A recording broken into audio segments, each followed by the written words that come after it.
Hello! Good afternoon! Alas 4 na po. Ang oras ngayon ay 4, magkano ba? 4,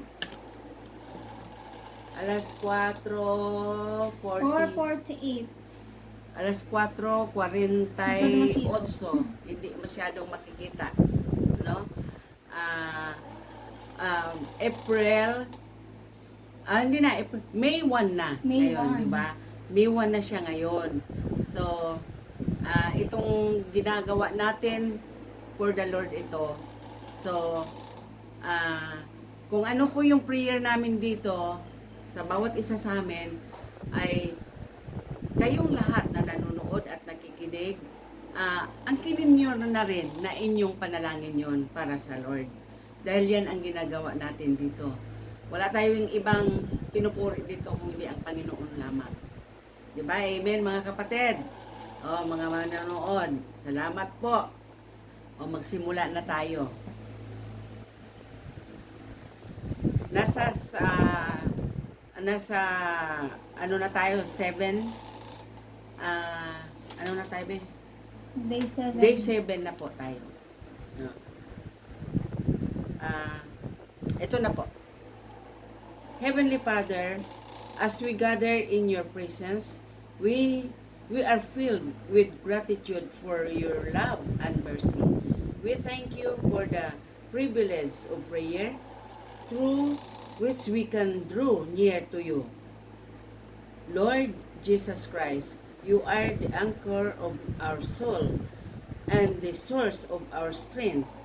May your Holy Spirit guide us as we lift our voices in prayer. As it is written in the 1 Thessalonians 5:16-18, rejoice always, pray without ceasing, give thanks in all circumstances, for this is the will of God in Christ Jesus for you. Amen. No? Amen. O Lord, we come before you with hearts open and vulnerable. Amen.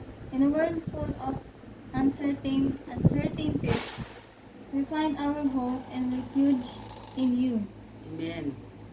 Help us to deepen our faith and trust in your unfailing love. Amen. Your word assures us in Hebrews 11 verse 6, and without faith, it is impossible to please Him. Yes, O God. For whoever would draw near to God must believe that He exists and that He rewards those who seek Him. Amen. Amen. Amen. Mga kapatid, no? Precious Lord Jesus, you have taught us importance of prayer without ceasing. Help us to cultivate a spirit of prayer in our lives, knowing that you hear our every cry and answer according to His will, to your will. Philippians 4:6-7 reminds us, do not be anxious about anything, about in everything by prayer and supplication with thanksgiving.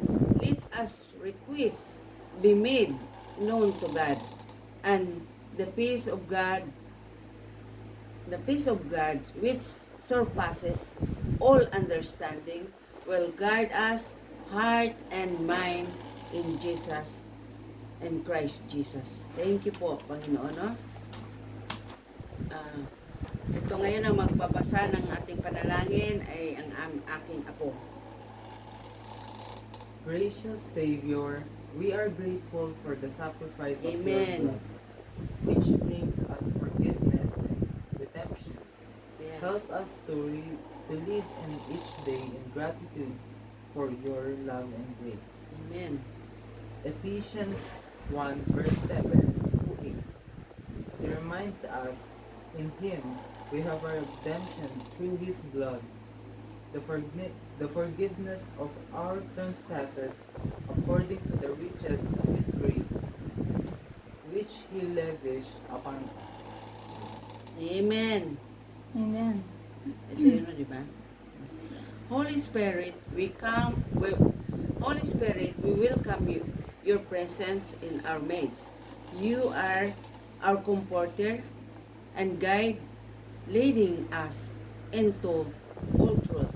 Fill us afresh with your wisdom and discernment, that we may walk in alignment with your will, as it is saying in James 1:5.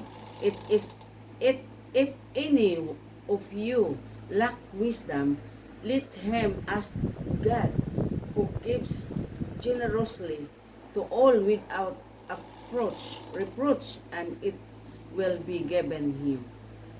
Thank you, Lord. Hallelujah. Lord, hear our prayers for those who are lost and hurting. Amen. May your light shine into their darkness and bring them hope and healing. Use us as vessels of your love and instruments of your peace. Amen. Matthew 5, verse 14 to 16 reminds us, You are the light of the world. You are the light of the world. A city set on a hill cannot be hidden. Amen. Nor do people light and lamp and put it under a basket, Yes, O God. but on a stand, and it gives light to all in the house. In the same way, let your light shine before others, so Amen. that they may see your good works and give glory to your Father who is in heaven. Amen. Hallelujah. Amen. Your turn again.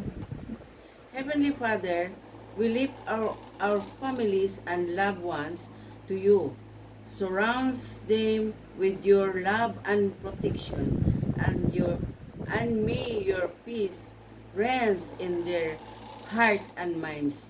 Philippians 4:6-7 assure us, do not be anxious about anything, but in everything by prayer and supplication with thanksgiving, let your requests be made known to God, and the peace of God, which surpasses all understanding, will guard your heart and your mind in Christ Jesus. Amen. No?